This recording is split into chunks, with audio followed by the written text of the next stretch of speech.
Attorney Nicholas Kaufman, good afternoon. Good afternoon. How are you today? I'm well, thank you. So is the former president, of course, Thank you, Attorney. more importantly.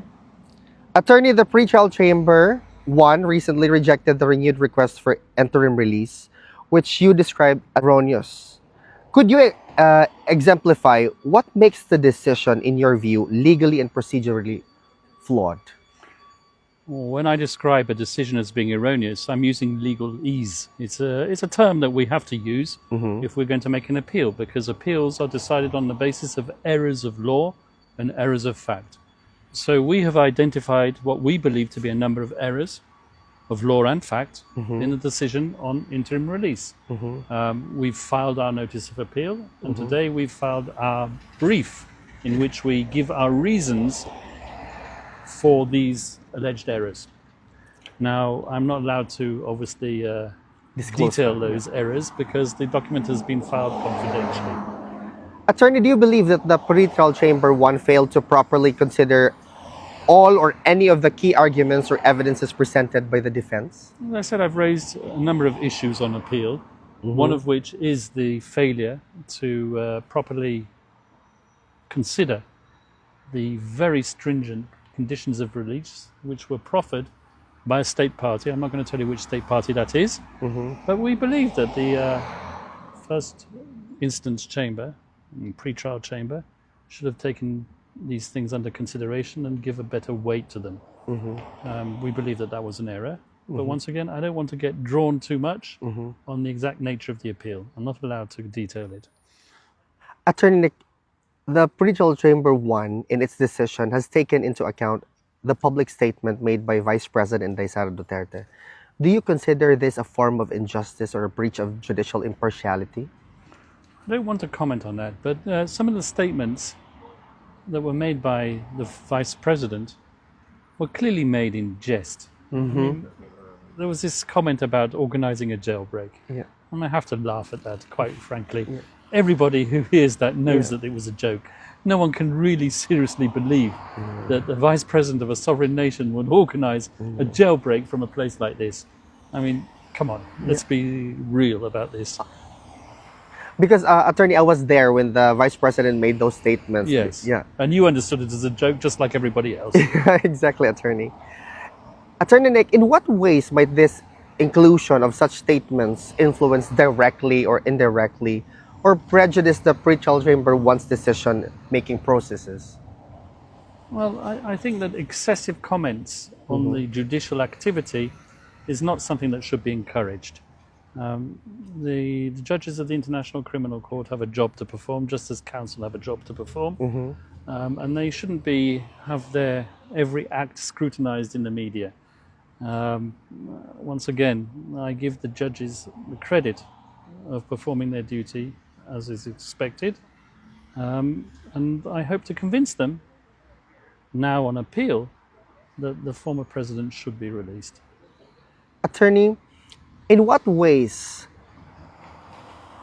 should we take into account the timeline for the court to make or to render judgment to the appeal that you have submitted?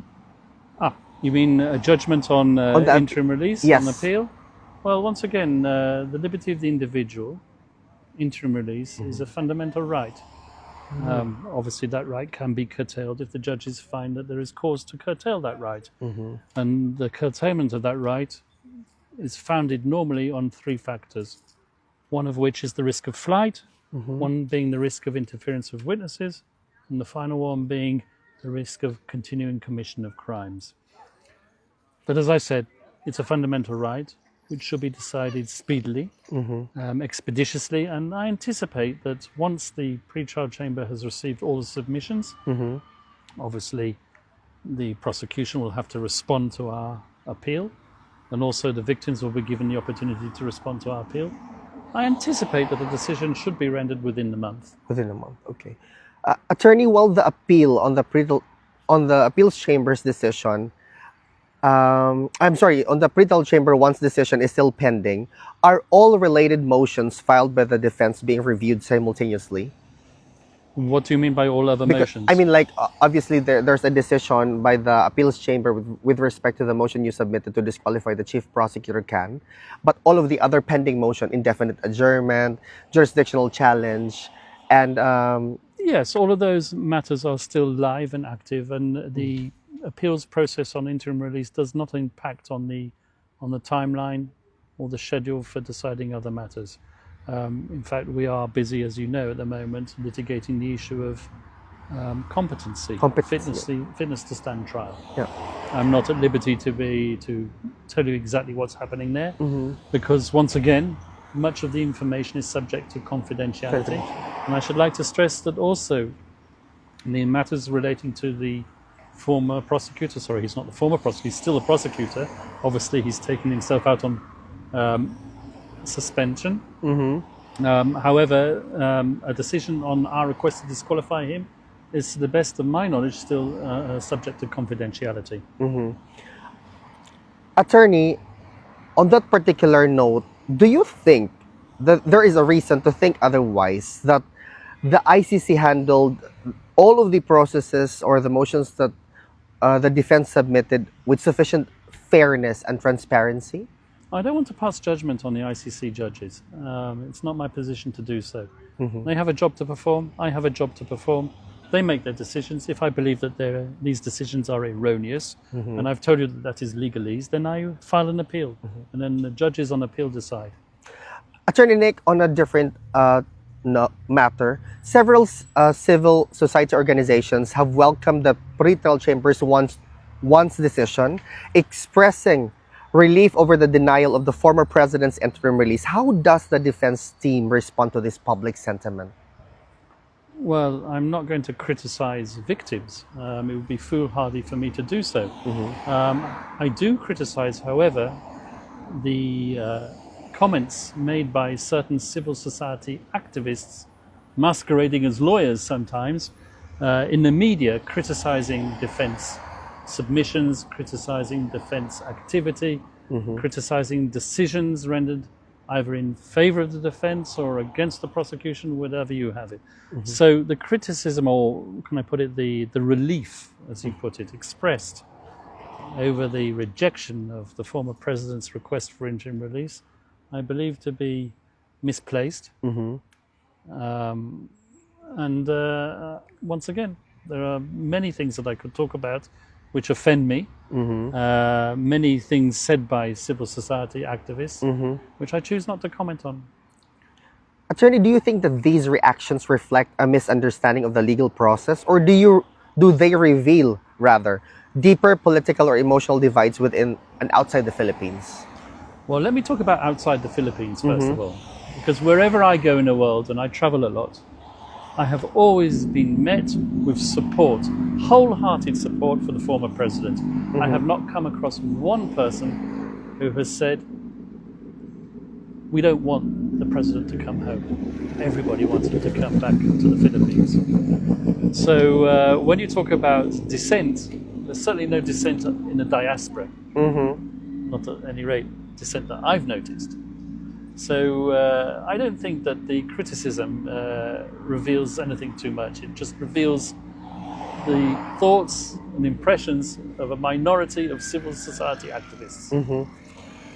Attorney Nick, some detractors have criticized your handling of the case, suggesting that the Duterte family should consider appointing a new lead counsel. How do you respond to these criticisms?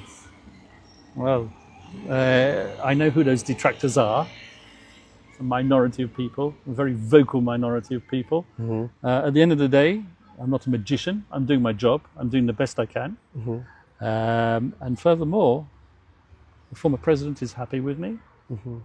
And at the time that he should become unhappy with the way I'm performing, then he knows that he can fire me. Attorney, what would you have to say to those who believe the defense strategy has not been effective so far, and how do you intend to strengthen your legal approach moving forward? Well, it depends how you define success. If you define success in the matter of interim release, well, okay, we still have an appeal pending, and that's the only thing we've been unsuccessfully to date. The matter of competency is still pending. The matter of jurisdiction is still pending. Obviously, we've had a few requests to disqualify judges dismissed. I can't tell you what has happened with respect to the decision on the the current prosecutor who's now suspended. Maybe that will be released soon. I don't know. Attorney Nick, just a quick moment or question with regards to the decision to disqualify the chief prosecutor. Does it have any effect at all, if at all, to the case of the former president before the ICC? Once again, I can't comment on a decision because I don't know whether that decision has been made public or not. I can only tell you what I argued. What I argued was that the former prosecutor, I keep on saying the former prosecutor, it's the current prosecutor, current chief prosecutor, who has suspended himself. What I argued was that being conflicted, as I argued that he was, he couldn't have carried out an independent investigation which requires the search for exculpatory evidence.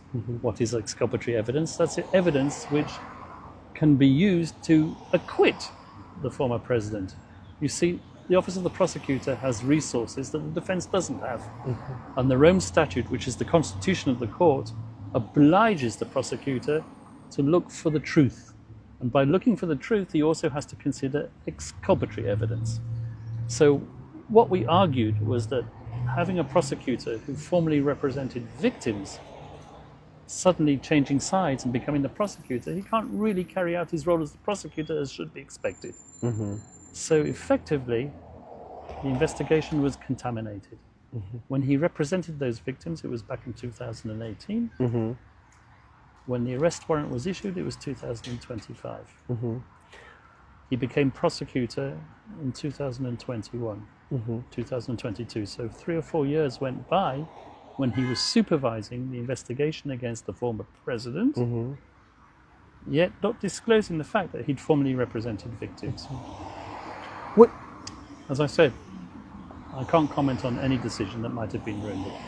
Just really one question in that regard. Would it be fair to say that because the appeals chamber decided that to disqualify him from further involvement, that all of this development in the case can be characterized as the fruit of a poisonous tree?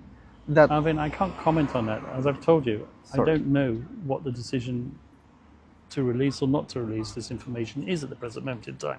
I've been in a prison today. Okay, sorry about I can't that. tell you if there is a public decision on the matter or not. Okay, I'm sorry For all about intents that. and purposes, I don't know what the decision is, and I can't tell you what the decision is.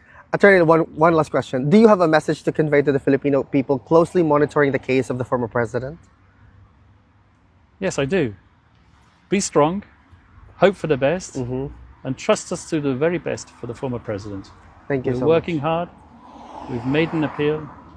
We hope that he will be released and that he will continue to follow the case, continue to participate in the case, continue to allow his lawyers to prove his innocence, and all this, not from the Philippines, but from a third-party state country, a state party to the Rome Statute. Thank you, Attorney.